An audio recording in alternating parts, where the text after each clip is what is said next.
Hello. आज की कहानी जैसे कोई फूल तोड़ा जा रहा हो, इसे गौतमन ने लिखा है और ये मलयालम से हिंदी में ट्रांसलेट की गई है। जैसे कोई फूल तोड़ा जा रहा हो। दोपहर की झपकी से वह धीरे धीरे मुक्त हो रहा था। होश पूरा नहीं आया था। उसे पूरा होने में थोड़ा समय और लगेगा। आंखें दो एक बार खोलते मूंदते और ऊपर पंखे को देखते देखते ही प्राय उसकी नींद खुलती है। उस दिन वैसा नहीं हुआ। उसके कंधे को किसी ने जोर से झकझोर दिया था। उसके कंधे को किसी ने जोर से झकझोर दिया था। उसने ऊँघती आंखों को बड़ी मुश्किल से खोलकर पूछा, क्या? यह क्या है? वह पूरा जाग गया था। जगाने वाली उसकी पत्नी थी। बोली, वीणु, वीणु, देखो हमारी सीता को क्या हो गया है। पहले तो वह समझ नहीं पाया, सीता, सीता को क्या हुआ। फिर सीता का चेहरा अचानक उसके मन में घिर आया। जो कल बच्चे को बगल में उठाए ड्योढ़ी उतर कर सड़क पर खड़े ऑटो रिक्शा में चली गई थी। जाते वक्त उसने सीता से कहा था, सीते, don't do anything drastic. Sita एक क्षण उसके सामने सिर झुकाए खड़ी रही थी। उसने उसे होंठ काटते देखा था। उसका मन सिसक उठा था। पर पर अगले ही क्षण सीता ने सिर उठाकर कहा था, नहीं भैया। उसने बच्चे को एक बार फिर सीने से लगाते हुए मानो खुद को समझाते हुए कहा था, मैं आत्महत्या नहीं करूंगी। फिर वह तेजी से सीढ़ियां उतर गई। उसके और उसकी पत्नी के बीच मलान चेहरा लिए खड़ी उनकी बेटी से विदा लिए बिना। पराए ऐसा नहीं करती थी वह। सीता को क्या हुआ? उसने पूछा। बीमार है। क्या बीमारी है? पता नहीं। फोन पर कमल ने बताया उधर बताने के लिए। वह एकाएक रोने लगी। विनु, मुझे डर लगता है। सीता को क्या हो गया? उसने पत्नी के कंधे पर हाथ रखकर उसे ढांढस बंधाने की कोशिश की। रो मत, सीता को कुछ नहीं होगा। वह शायद बुखार जैसा कुछ। फिर खुद को समझाता सा वह बोला, नहीं तो बाथरूम में फिसलकर गिर गई होगी। फिर पूछा, तुमने उधर बताया क्या? नहीं। उसने साड़ी के आंचल से आंखें पोंछकर बाहर जाते हुए कहा, मैं जल्दी से बताकर आती हूँ। फोन के पास ही बैठना, शायद कुछ पता चले। पत्नी के चले जाने के बाद भी वह कुछ देर उसी तरह बैठा रहा। फिर खाट के सिरहाने की लिखने की मेज के पास जाकर बाहर देखने लगा। न जाने क्यों उसे अपनी बेटी का ख्याल आया। मुड़कर देखा, मीरा अभी तक गहरी नींद सो रही थी। वह उसके होठों पर चांदनी सी हल्की मुस्कान देख रहा था कि अचानक टेलीफोन घनघना उठा। उसका हृदय तेजी से धड़कने लगा। उसने जाकर फोन उठाया। पर वह कुछ बोल नहीं सका पर वह कुछ बोल नहीं सका। वैसे ही दो क्षण खड़ा रहा होगा। तब उसने सुना, हेलो। उसकी प्रतिक्रिया नहीं हुई। एक क्षण बाद फिर आवाज आई, दीदी। पथरा सी गई आवाज में ही सही उसने कंवल को पहचाना। शी इज नॉट हेयर, उसने कहा। उसे लगा कि दूसरी तरफ वाला जैसे सांस रोके खड़ा है। फिर धीरे से आवाज आई, मिस्टर मेनन। यस, उसने पूछा। Is it you Kamal? Yes sir. What was it? थोड़ी देर के लिए जवाब नहीं आया। सिगरेट से उंगलियां जलने लगी तो उसे फेंककर वह क्रोध से गरजा, I said, what is it? Sita, Sita, what happen to her? Sita, sir, Sita committed suicide. वह जड़ हो गया। Sita committed suicide? सीता ने आत्महत्या कर ली। क्षण भर के लिए वह दृश्य उसकी आंखों के सामने कौंध गया। जब उसने सीता को आखिरी बार देखा था, बच्चे को छाती से लगा के सीता ने कहा था कि वह आत्महत्या नहीं करेगी। उसे लगा कि उसका हृदय जल रहा है। तभी टेलीफोन से कंवल की आवाज अटक अटक कर आती सुनाई दी, mister Menon, are you still there? उसने धीरे से कहा, यस। फिर अनजाने ही वह चिल्लाया, you bastard, I am still alive after this mortal blow. Sir, Kamal Kamal बोला, sir, I try to save her, but it was late. Kamal को पूरा कहने का मौका दिए बिना रिसीवर जोर से पटक दिया। मेज पर कोहनियों के बल वह सांस की गति संभाल रहा था। तभी कंधे पर किसी का हाथ लगा। वह उसकी पत्नी थी। उसके पीछे थके हारे शंकर वॉरियर का चेहरा और उसके पीछे मिसेस वॉरियर का पीला चेहरा। क्या है वीनू? पत्नी ने पूछा। फिर फोन आया क्या? उसने बस सिर हिलाया। कोई नई खबर? पत्नी ने उसका कंधा झिझोड़ते हुए पूछा। सीता कैसी है? Is there any improvement? उसने धीरे धीरे कहा। सरला, सीता ने आत्महत्या कर ली। एक क्षण के लिए उसे लगा कि वातावरण सर्द पड़ा है। फिर मिसेज वॉरियर की चीख सुनाई दी। उसने उस पर ध्यान नहीं दिया। वह एकदम नीचे गिर पड़ी। तिस पर भी उस ओर देखा नहीं। वह अपने को नियंत्रित कर रहा था। वह पूछना चाहता था। अब संतुष्ट हो गई मिसेज वॉरियल? उसने डाइनिंग रूम में जाकर कैबिनेट खोल के बोतल निकाली। गिलास में 3/4 उडेली और एक साथ पी गया। फिर कैबिनेट बंद करके एक कुर्सी खींच ली और अंदर की रुलाई को निसंग होकर सुनने लगा। आखिर जब वह उठा तो अंदर के कमरे में कोई आवाज़ थी।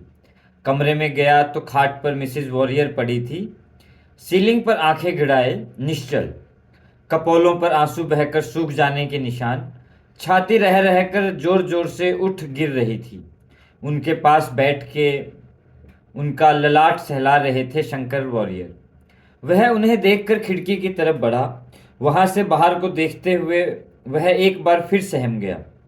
सामने के घर की सीमा पर खड़ी 14 वर्ष की लड़की पड़ोस के घर की चंपा की डाली खींच रही थी।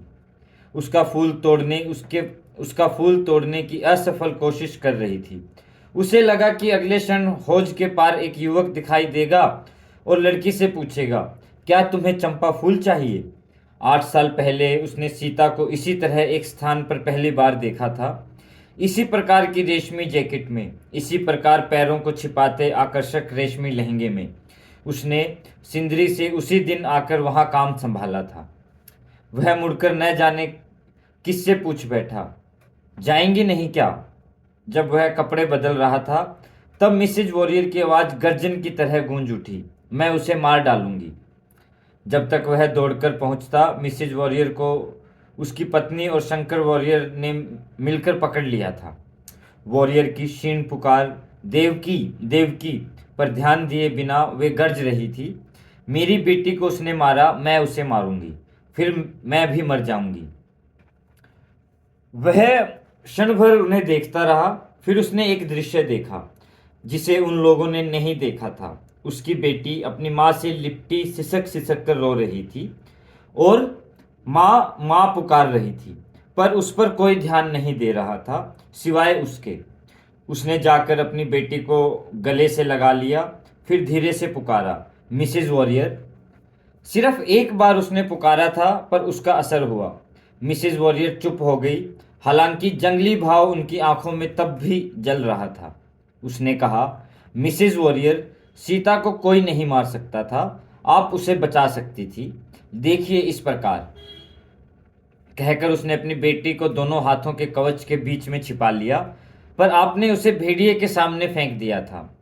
उसने आंखें मूंद ली, फिर बेटी को बार बार चूमने लगा। बेटी, तुझे ऐसी हालत में नहीं पहुंचने देगा यह बाप। वह याद कर रहा था वह दिन जब सीता वहां से आखिरी बार गई थी। बेडरूम की खिड़की पर खड़े उसने थोड़ा बहुत सुना था। 50 नाप के गहने दिए थे। इतना ही नहीं, उस घर का भी सामान उसने अपने पैसे से नहीं खरीदा था, और अब तू वह सब छोड़ के चली गई है। उसने बेटी को पत्नी के हाथों में देकर पूछा, तुम नहीं आओगी? देखोगी नहीं? नहीं। उसकी आवाज़ पथरा रही थी। सीता का जीवंत चेहरा मेरे मन में है, मैं उसी को याद करना चाहूंगी। एक क्षण में वह उसे देखता रहा, फिर धीमी आवाज में कहा, जो सिर्फ वह सुन सकती थी, यस यू आर राइट। जब वह गाड़ी चला रहा था तो उसने हफ्ते पहले जवाहर नगर की यात्रा का स्मरण किया। वह पत्नी और बेटी समेत महीने में एक बार सीता को देखने जरूर जाया करता था। सीता के घर का घुटन भरा वातावरण उसे पहले भी उसे महसूस हुआ था, पर उस दिन वह बेहद असहज लगा था उसे। जब वे वहां पहुंचे, जब कमल ड्यूटी पर गया हुआ था, पर घर पर होने के बावजूद कमल की माँ और बहन बाहर नहीं आई थी। सीता ने खाने में उसके सामने उसका प्रिय साग परोसा तो उसने पूछा, सीता, अपनी सास और ननंद को भी तो बुलाओ। जब सीता कुछ बोले बिना सिर झुकाए बैठी रही, तब उसने मजाक किया, कहीं तूने आज उनसे झगड़ा तो नहीं किया? सीता के जवाब न देने पर उसने अपनी पत्नी से कहा, सरला, तुम जाकर उन्हें बुला बुला लाओ। तब सीता बोली, नहीं दीदी, बुलाने पर भी वे नहीं आएंगे। सीता की बात की परवाह किए बिना उनकी पत्नी अंदर गई और जल्दी ही लौट आई, पर कुछ नहीं बोली। चाहकर भी चाहकर भी कि उससे पूछे कि क्या हुआ, उसने कुछ पूछा नहीं। धीरे धीरे खाना खाते हुए उसने एक बार सीता को देखा तो वह सिर झुकाए झुकाए बैठी थी। सीते, उसने पुकारा। सीता जैसे झपकी से जाग रही हो। हाथ से आंखों को पोंछते हुए उसने देखा। उसने होले से पूछा, क्या कमल भी उनके साथ है? जब सीता कुछ नहीं बोली तो उसने कहा, अगर पति साथ हो तो किसी लड़की का कोई कुछ नहीं कर सकता। सीता ने उसका जवाब भी नहीं दिया था। उसने कार को सड़क के किनारे खड़ा किया। पहले वही उतरा, पर शंकर वॉरियर और मिसेज वॉरियर के उतर कर गेट पार करने के बाद ही वह आगे बढ़ा। गेट पार किया तो बाहर सिट आउट में घुटनों के बल खेलती सीता की बिटिया पर नजर पड़ी। पास कहीं कोई नहीं था। मिसेज वॉरियर ने लपक कर बच्ची को उठाया और उसे बार बार चूमने लगी। उसे देख वह सोचने लगा कि कुछ लोग कितने चालाक होते हैं, कितनी चतुरता से योजना बनाते हैं। उसे यकीन था कि अंदर से आने वाला अगला व्यक्ति कमल ही होगा। तभी वह अंदर से आया। सूखा उड़ती रंगत वाला चेहरा और लाल लाल आंखें। उसने आते ही पहले मिसेज वॉरियर, फिर शंकर वॉरियर के पैर छुए, फिर जोर जोर से रोने और बिलखने लगा। सीता हम सबको छोड़ गई माँ जी, मैं इसे कैसे बर्दाश्त करूँगा। एक क्षण को उसकी आंखें कमल की आंखों से जा टकराई। लगा कि उसके हाथ गर्म हो रहे हैं। वह संभल कर उसके पास से होता हुआ अंदर गया। बैठक में सोफे पर बैठी स्त्रियों पर नजर उठाई। एक कमल की माँ, दूसरी बहन। उसने पूछा, सीता कहाँ है? सीता, कमल की बहन बोली, सीता तो मर गई। That I know. उसकी लाश कहाँ है? अंदर के कमरे में। वह उस कमरे के दरवाजे तक उसके साथ आई। जब वह कमरे में घुसने लगा तो उसने कहा, कुछ छूना मत, अभी पुलिस आएगी। मालूम है, उसने कहा। कमरे में प्रवेश करते ही सबसे पहले उसकी नज़र सीता की शादी की तस्वीर पर पड़ी, जो दीवार पर झूल रही थी। वह हंस रही थी। उसने सुंदर और हंसमुख प्रेमी से शादी कर सकने के आनंद वह हंस रही थी अपने सुंदर और हंसमुख प्रेमी से शादी कर सकने के आनंद में। सीता ने कैसे लड़ाई लड़ी थी अपनी इच्छा की सिद्धि के लिए। सभी ऐतराज़ों को उसने जीता था। उसे अपराध बोध हुआ कि उसकी उस शादी में उसकी भूमिका रही थी। शंकर वॉरियर चाहते थे कि उसी वक्त सीता को अपने गांव से ले जाकर किसी दूसरे से शादी करा दें, पर उसी ने रोका था उन्हें। उस शादी में आया एकमात्र मलयाली वही था। सीता गले तक ढकी थी, मानो आंखें मूंदे सो रही हो। वह अनजाने ही पुकार उठा, सीते। उसे आशा थी कि सीता आंखें खोलेगी और उसकी पुकार सुनेगी। क्षण भर की बेसुधी में से जागकर उसने ध्यान से दरवाजा देखा और सीता के माथे पर हाथ रखा, जैसे बर्फ को छुआ हो। फिर सीता के गले में बंधी साड़ी को देखा। उसके फटे टुकड़े के लिए सीलिंग की हुक की तरफ नजर गई, पर वहां साड़ी का फटा टुकड़ा नहीं था। उसे कमल के अंतिम शब्द याद आने लगे, मैंने सीता को बचाने की कोशिश की। बचाने वाला क्या साड़ी की गांठ खोलेगा? या तो साड़ी फाड़ डालेगा या उसे काट देगा। सीता के आखिरी शब्द भी उसने याद किए, मैं आत्महत्या नहीं करूंगी भैया। तभी सीता की खाट के पास रखे एयर कूलर पर उसकी नज़र पड़ी। एयर कूलर को खाट के इतने करीब रख के कोई नहीं सोता। उसने तुरंत कूलर के एक और के शटर खोल के अलग किया। फैन मोटर पर अपना हाथ तुरंत हटा लिया। रख फैन मोटर पर अपना हाथ रख, तुरंत हटा लिया। जली उंगली को जीभ में भिगोकर शटर को दोबारा बंद किया। सीता पर एक बार नज़र डालकर वह बाहर चला आया। जब वह बैठक में पहुंचा तो पुलिस आ गई थी। कंवल की माँ दबी आवाज में कुछ बोले जा रही थी। उसे देखते ही वह रुक गई, फिर उसे सुनाने के लिए थोड़ा जोर से कहा, उसने क्यों यह ज्यादती की मेरी समझ में नहीं आता। उस स्त्री को घूरकर देखने के बाद उसने मुड़कर शंकर वॉरियर से कहा, मिस्टर वॉरियर, कुछ देर के लिए मेरे साथ चलें। वे कार के अंदर जा बैठे। उसने कागज और कलम उठाई। मैं एसपी के लिए पिटीशन तैयार कर रहा हूं, उसने कहा। वॉरियर जी दस्तखत कर दें। एसपी के लिए? वॉरियर ने थके मांदे स्वर में पूछा। वह सब क्यों? मेरी समझ में तो कुछ नहीं आ रहा। उसने कहा, अगर सीता ने आत्महत्या की है तो उसके लिए प्रेरित करने वालों को हम यूं ही नहीं छोड़ सकते। मेरी बेटी तो गई, भारी आवाज में वॉरियर ने कहा। अब इस सब से क्या क्या क्या वापस मिलेगा? क्या क्या वापस मिलेगा? ठीक है वॉरियर जी, वह सहमत था। सीता वापस नहीं आ सकती, पर हाथ धर के बैठना कि जो हो गया सो हो गया, सीता के प्रति हमारा सबसे बड़ा अपराध होगा। मोरोवर, अगर सीता ने आत्महत्या नहीं की तो अगर उसे इन लोगों ने मारा हो तो? मेनन, वॉरियर की आवाज सख्ती। Yes mister warrior, I am dead sure. क्षण भर के आघात से छुटकारा पाकर वॉरियर ने कहा, लिखिए। शंकर वॉरियर को लड़खड़ाते चलते देख उसने अकेले ही कार स्टार्ट की। एसपी से मिलकर बात करने के बाद पिटीशन देकर आधे घंटे में जब वह लौटा तो पुलिस पार्टी जा चुकी थी। शंकर वॉरियर और मिसेज वॉरियर ही बैठक में बचे थे। सीता की बच्ची नानी की गोद में सो रही थी। वॉरियर बोले, पुलिस अस्पताल ले जाने के लिए कहकर गई है। उसने पूछा, उन्होंने क्या कहा? क्या कहेंगे? आंसू पूछते हुए वॉरियर ने कहा, आत्महत्या है। आत्महत्या नहीं, मिसेज वॉरियर रूंधे गले से बोली। आत्महत्या नहीं, मुझे मालूम है। मेरी बेटी में इतनी शक्ति नहीं थी।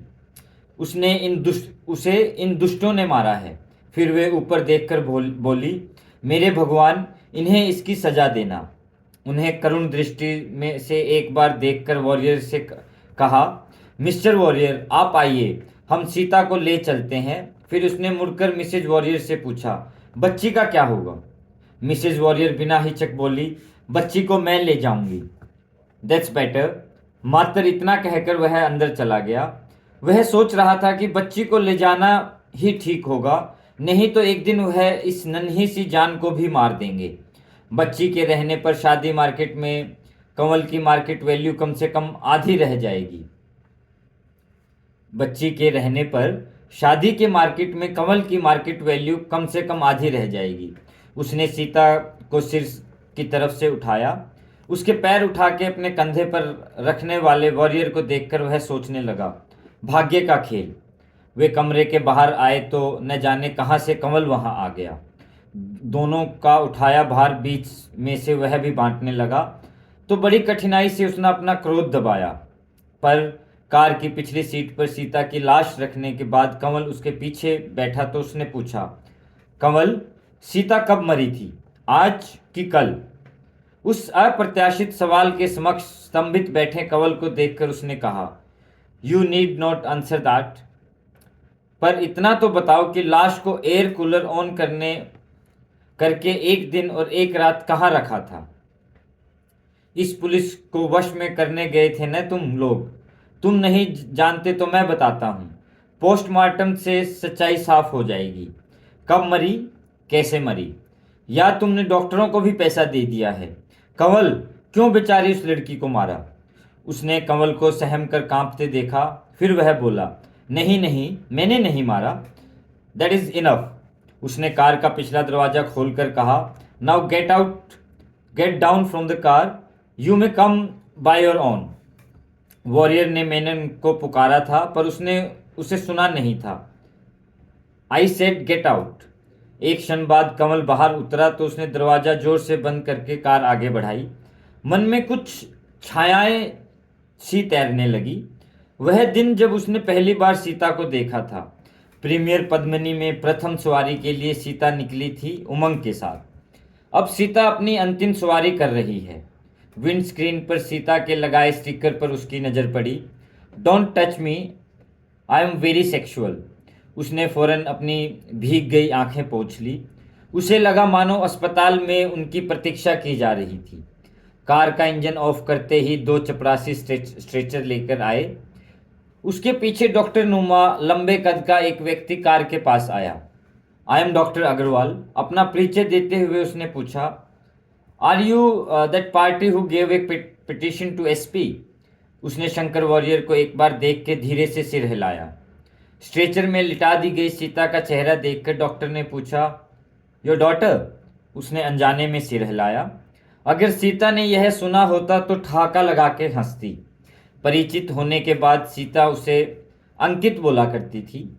सरला ने उसे टोका था, सीता भैया बोला करो, हमारी उम्र इतनी ज़्यादा नहीं है। सीता ने उसका जवाब दिया, वैसे बाबूजी पुकारना चाहिए। वह उसके पके हुए बालों पर टिप्पणी थी। डॉक्टर बोला, even in death she appears like a flower. Yes doctor, उसने बताया, a flower plugged against the will of the nature. वे अस्पताल के अंदर पहुंच गए। छोटे कद के एक मोटे सज्जन को दिखाते हुए डॉक्टर अग्रवाल बोले, आचार्य सीनियर सर्जन। पर गुड इवनिंग वाले उसके अभिवादन के जवाब में उन्होंने सिर्फ सिर हिलाया। So you are the party वाले कमेंट के साथ फिर एक सुझाव भी, यू मे वेट आउटसाइड। उसने डॉक्टर अग्रवाल को मुड़कर देखा तो उसे बदले में एक सहानुभूतिपूर्ण अजीब हंसी मिली।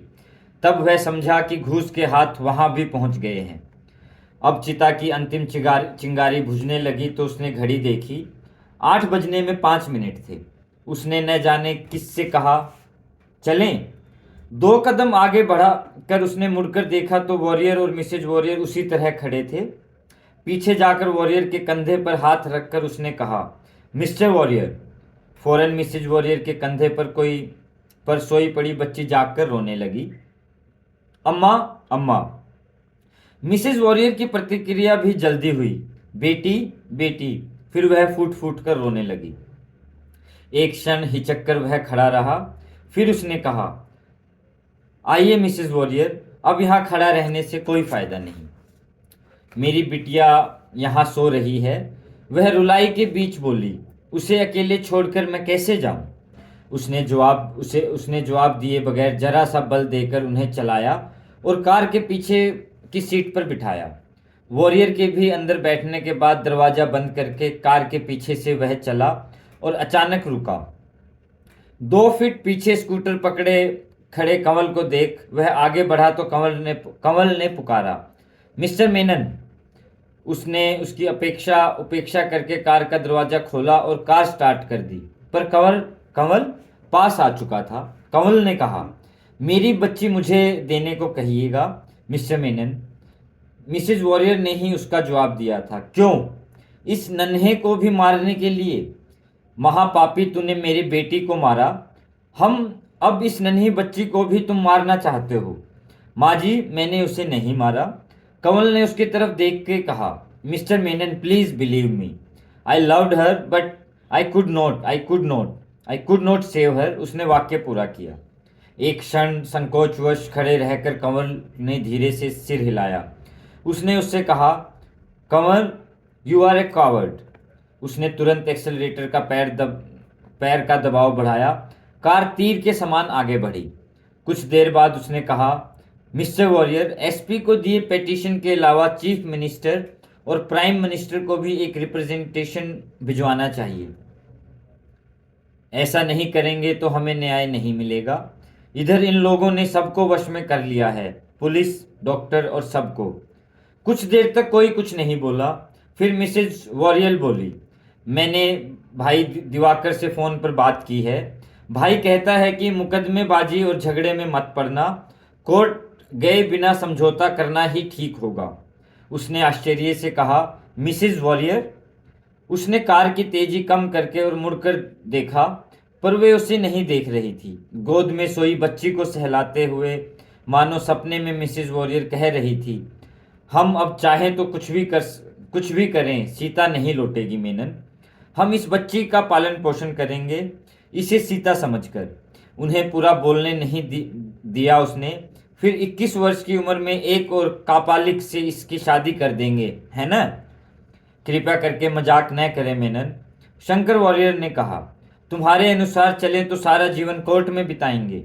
यह कहना आसान है कि ऐसा करो वैसा करो, पर क्या यह व्यवहारिक है? इन बातों में तुमसे भी जानकर दिवाकर वॉरियर की राय मानना ही ठीक रहेगा। इन बातों में तुमसे भी ज़्यादा जानकार दिवाकर वॉरियर की राय मानना ही ठीक होगा। उसने कड़वेपन से कहा, ठीक है, अगर दिवाकर वॉरियर ने ऐसा कहा है तो वैसा ही करें, वे तो वकील ठहरे। पर शंकर वॉरियर उस पर ध्यान नहीं दे पा रहे थे। उन्होंने कहा, अगले वर्ष मैं रिटायर हो रहा हूँ। मुकदमे वगैरह में फंस गए तो शेष जीवन में चैन नहीं मिलेगा। उसने पूछा, अगर ऐसा न किया तो क्या आपको चैन मिल सकेगा वॉरियर जी? उसका जवाब नहीं आया। वे घर पहुंच गए थे। वह इंजन ऑन किए बिना बैठा रहा, मानो किसी का इंतजार कर रहा हो। उसके बाद पति पत्नी कार से उतरे। वह उस समय तक उन्हें देखता रहा जब तक वे अपना गेट खोल के अंदर पहुंच गायब नहीं हो गए। फिर कार गैराज में जाकर खड़ी कर दी। उसकी पत्नी फाटक पर खड़ी थी। उसने पूछा, क्या हुआ? नहा के सिर्फ एक गिलास दूध पीकर उसने अलमारी से एल्बम निकाला। उसके पृष्ठ हटाते हटाते सीता की फुल साइज फोटो पर आ रुका। ब्राह्मणी नदी के किनारे वे सब एक बार पिकनिक के लिए गए थे, तब उसने वह फोटो खींची थी। पांव तक लंबा रेशमी लहंगा पानी में भिगो के, मुख को एक तरफ मोड़ के सीता उसे हंस के देख रही थी। एक लंबी सांस के साथ उसने एल्बम बंद कर दी। Thank you so much. इसका अनुवाद वीडी कृष्णन नपियार ने किया है।